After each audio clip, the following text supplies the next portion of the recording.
Trekking করতে গিয়ে মৃত্যু হলো ইছাপুর মেটাল অ্যান্ড স্টিল ফ্যাক্টরির এক কর্মীর। সুব্রত প্রামাণিক, বয়স 48 বছর। গত 13ই আগস্ট 6 সহকর্মী সহ হিমাচল প্রদেশের মাউন্ট সিংকুন ওয়েস্ট পাহাড়ে ট্রেকিং করতে গিয়েছিলেন। সেখান থেকে 21 তারিখ ট্রেকিং করতে পাহাড়ে ওঠার সময় সে শ্বাসকষ্ট অনুভব করে। এরপর তাড়াতাড়ি চিকিৎসার জন্য সেখান থেকে নিচে নামার চেষ্টা করা হলেও শেষ রক্ষা হয়নি। সেইখানেই তার মৃত্যু হয়। আর ওই দিনই বিকালে তার জগদ্দলের কেউটিয়া জগদ্ধাত্রী তলা এলাকার বাড়িতে খবর আসতেই এলাকায় নেমে এসেছে শোকের ছায়া। আজ মৃত সুব্রত প্রামাণিকের মৃতদেহটি তার বাড়িতে নিয়ে আসার কথা। আমার দাদার নাম হচ্ছে সুব্রত প্রামাণিক। গত 13ই আগস্টে দাদাভাই অর্ডিন্যান্স ফ্যাক্টরি, আমার দাদাভাই যেখানে চাকরি করতেন, মেটাল অ্যান্ড স্টিল ফ্যাক্টরিতে কাজ করতেন ইছাপুরে, ওখানে ট্রেকার্স ক্লাব আছে ওদের। ওখান থেকে ওরা 6 জন মিলে গিয়েছিল হিমাচল প্রদেশের সিনখুন মাউন্ট ওয়েস্ট, মানে শৃঙ্গে গেছিলো, অভিযানে গেছিলো। ওখানে গিয়ে লাস্ট আমাদের সঙ্গে কথা হয়েছিল আরও মোটামুটি 4 দিন যে কদিন বেস ক্যাম্পে ছিলেন সেখানে কথাবার্তা হয়েছে। কত তারিখ রওনা দেবে? 13 আগস্টে রওনা দিয়েছিলেন। এবারে লাস্ট যখন ওনারা রওনা দিয়েছিলেন মোটামুটি 18 কি 19 তারিখে, এক্স্যাক্ট টাইম মনে নেই, আমার ডেটটা মনে নেই। সেদিন রাত আমাকে ভিডিও কল করেও কথাবার্তা হয়েছে, বৌদির সঙ্গে, দাদাভাইয়ের মেয়ের সঙ্গে, মানে দাদা মেয়ের সঙ্গে কথাবার্তা হয়েছে। আমরা দেখেছি, আমাদের দেখিয়েছে যে দেখ এই অবস্থা, মানে কত সুন্দর পরিবেশ, এই সমস্ত। তারপর রাতে, তারপর থেকে যেহেতু যোগাযোগ করা সম্ভব নয়, ওরা যখন অভিযান শুরু করেছে ওপরে ওঠা, ওদের অ্যাকচুয়াল নেমে আসা কথা ছিল 24 তারিখ, মানে 24 তারিখে ওদের ওখান থেকে বেস ক্যাম্প থেকে ফেরার কথা ছিল, বেস ক্যাম্পে। এর মধ্যে 21 তারিখ রাত্রিবেলায় আমরা যেটুকু খবর পেয়েছি, মানে ফোন মারফত খবর পেয়েছি, 21 তারিখ রাত্রি 11টার সময় হঠাৎ করে শ্বাসকষ্ট শুরু হয় দাদাভাই, ঘুমের মধ্যেই।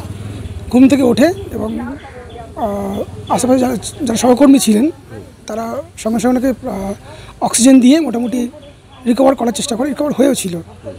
এবং তখন স্থির করেন ওনারা যে ওনারা আর ওখানে থাকবেন না, ওনারা বেস ক্যাম্পে ফিরে আসবেন।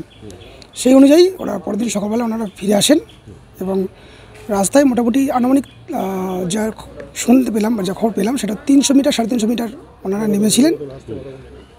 নেমেছিলেন। নামার পরে ওখানে আবার নাকি, এবং ওনার অক্সিজেন মাস্ক ছিল ওনার সঙ্গে, শুধু সিলিন্ডারটা মাথায় মানে পিঠে ছিল, আর 2 জন সহকর্মীরা মানে কাঁধে ভর দিয়ে উনি ফিরছিলেন দাদাভাই, কিন্তু ওখানে রাস্তায় কলাপস করে যায়। হাসপাতালে আনার পথে, বেস ক্যাম্পে আনার পথে, বেস ক্যাম্পে, হ্যাঁ বেস ক্যাম্পে আসার পথেই মারা যায়। আচ্ছা, তারপরে পাওয়া যায়নি ওনাকে। এর আগেও কি গেছিলেন ট্রেকিং? এর আগে অনেকবার গেছে, বহুবারই গেছে। মোটামুটি যতটা আমি দেখেছি আমার মানে থেকে, যেহেতু কাছে বলতে তো আমাদের খুব কাছের, সেহেতু যতবারই গেছে ততবার ট্রেনিং করে, তা প্রায় মোটামুটি 15-16 বছর তো হবেই। ব্যুরো রিপোর্ট, নিউজ বঙ্গ টাইম।